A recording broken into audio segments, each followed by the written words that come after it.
চান্দিশকরা গ্রামবাসী এবং প্রবাসীদের সার্বিক সহযোগিতায় ওনারা যে বিশাল বড় আয়োজন করছে, আমরা আশা করি এই আয়োজন সফল হবে।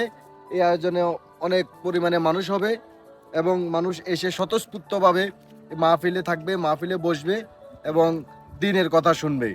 আগামী 25 তারিখ রবিবার আপনারা দেখতে পাচ্ছেন চান্দিশকরা যুব সমাজের উদ্যোগে যে তাফসিরুল কোরআন মাহফিল, এই কোরআন মাহফিলের প্যান্ডেলের কাজ চলতেছে। আলহামদুলিল্লাহ অনেক বড় একটা প্যান্ডেল হইতেছে। আপনারা যে প্যান্ডেলের কাজ করতেছেন, জি এই মাহফিলে তো দেখতেছি বিশাল বড় একটা প্যান্ডেল হইতেছে।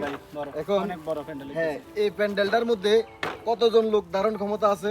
5000 থেকে 6000 লোক বসতে পারবে। কি মানুষ কি আসবে এখানে? জি আলহামদুলিল্লাহ আসবে, মানুষ এখানে আসবে।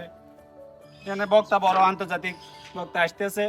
আপনারা দেখতে পাচ্ছেন এই মধ্যম চান্দিশকরা থেকে তথা পুরা চান্দিশকরার ছোট ছোট বাচ্চা পোলাপাইন এই মাহফিল নিয়ে অনেক উৎসাহ নিয়ে কাজ করতেছে।